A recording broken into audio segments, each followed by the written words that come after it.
देखिए, कल जो माननीय नितिन गडकरी जो भारत सरकार के केंद्रीय मंत्री है और हमारे नागपुर के खासदार साहब वो, तो हम उनके पास जाने का हमारा मकसद ये, काफी मसले हैं वो। अब मसले ऐसे मसले हैं कि जब कम से कम नागपुर शहर को भी देखते हुए हमने पूरे ऑल ओवर इंडिया के मसले को दिया। या सबसे पहले तो हमने एक मसला उठाया है कि कुरैशी समाज का जो मुद्दा जो चल रहा है कि जबरदस्ती के ऊपर में कुछ हुकूमतें उनके ऊपर मौका लगा रही है। क्यों लगा रही है उसका रीजन जानने के लिए हम उनकी कोशिश करेंगे।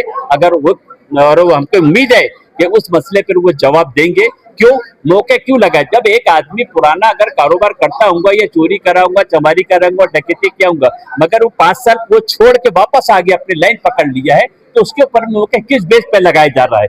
या पॉलिटिकल प्रेशर है या कुछ और है, एक मुद्दा। दूसरा मुद्दा, मौलाना अबुल कलाम आजाद को 200 करोड़ रुपए देने का महाराष्ट्र शासन ने वादा किया था और सिर्फ 60 करोड़ रुपए दिए हैं और बाकी पैसे अभी तक के दिए नहीं, बस टालम टोल बात चल रही है। दूसरा मुद्दा।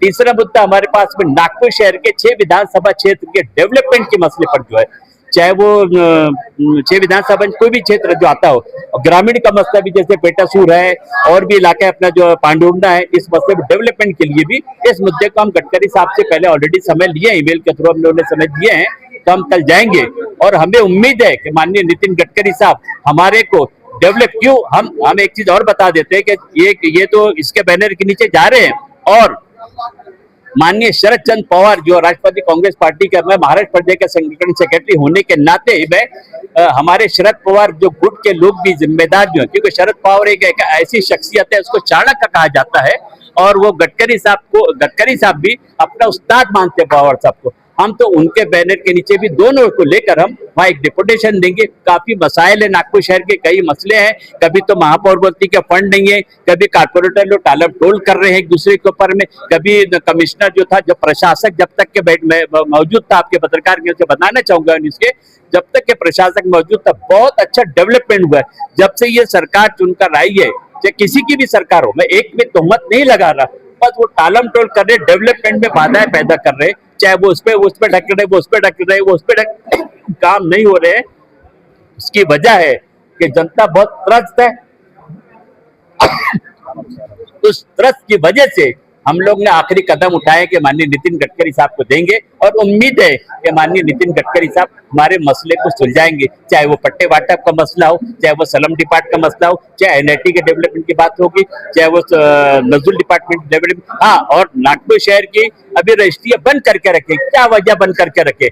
जनता त्रस्त है। एनआईटी के मामले में जब जाती है डेवलपमेंट पैसे भरने के लिए, तो साहब वो कहते हैं पहले रजिस्ट्री कराओ, तो रजिस्ट्री कराने के लिए फिर जाए, फिर एनआईटी बोलती है कि आप 3000 रुपए रेगुलाइज के लिए भरो, कब्जा पत्र लेकर आओ। अगर कब्जा पत्र नहीं है तो उसकी भी काफी दिक्कतें हो रही, जनता को बहुत त्रस्त है। तो हम नितिन गडकरी साहब ये सभी मुद्दों को लेकर कल जाने वाले हैं। तो आपके चैनल के माध्यम से नागपुर शहर के अगर जिनको काम कराना है, शोबाजी करना है, तो मत आए। काम कराना है, जनता का डेवलपमेंट के लिए करना है, तो वो भारी से सारी तादाद में आए और हमारा सहयोग करे, हम भी उनका सहयोग करेंगे। उनकी तरफ से जो ये कॉन्फ्रेंस, ये प्रोग्राम रखा गया था, इसमें एक तो ये था कि नशा मुक्त समाज बनाया जाए। दूसरा ये है कि हिंदुस्तान के नागरिकों में हमारा जो दस्तूर है, मैनिफेस्टो ऑफ इंडिया है, उसको लोग समझे और उसको लोग लागू करें अपनी जिंदगी में। तीसरा, ये मुतवल्लिवीन मस्जिद, मदरसे, दरगाह, कब्रिस्तान की हिफाजत की जिम्मेदारी समाज में जागरूकता लाएगा, क्योंकि जो कुछ होता है वो उसी समाज से होता है जिस समाज का मसला होता है।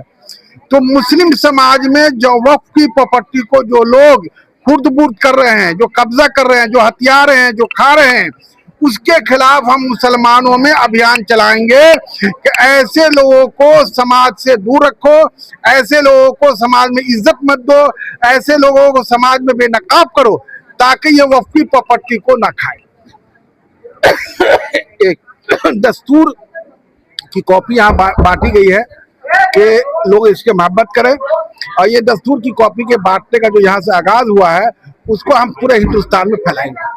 कामों के लिए यूज किए गए और कहीं ना कहीं वो हस्तगत करके उन्होंने वो हड़प भी ली है। ऐसे में अब वक्त की तरफ से या फिर आपकी कम्युनिटी है उसके किस तरीके से उसको हासिल किया जाएगा और कहाँ तक कोर्ट की लेवल लड़ाई भी इसमें चलने वाली है, क्या होता है? जिन लोगों ने वक्फ की प्रॉपर्टी को हड़प लिया है, हथिया लिया है, उनको हम समाज से शुरू करेंगे। उनके खिलाफ हम कोर्ट में भी जाएंगे। हमारा ऑल इंडिया उलमा बोर्ड मुतवल्लिमीन कानूनी तौर पे भी एडवोकेट मुतय्यन किया है कि उसके खिलाफ कोर्ट में घसीटा जाए और कोर्ट से उसको जो है मुरीद इल्जाम करके सलाखों के पीछे धकेला जाए और वक्फ की प्रॉपर्टी को आजाद कराया जाए। दूसरा, इसमें सब बड़ा मसला है सरकार का, तो हम सरकार पर भी दबाव डालेंगे कि वक्फ प्रॉपर्टी की आजादी के लिए, वक्फ प्रॉपर्टी की बाजियाबी के लिए जो है, आप जो लोग वक्फ को कब्जा कर रखा है उससे छुड़ाइए, हमारा साथ दीजिए।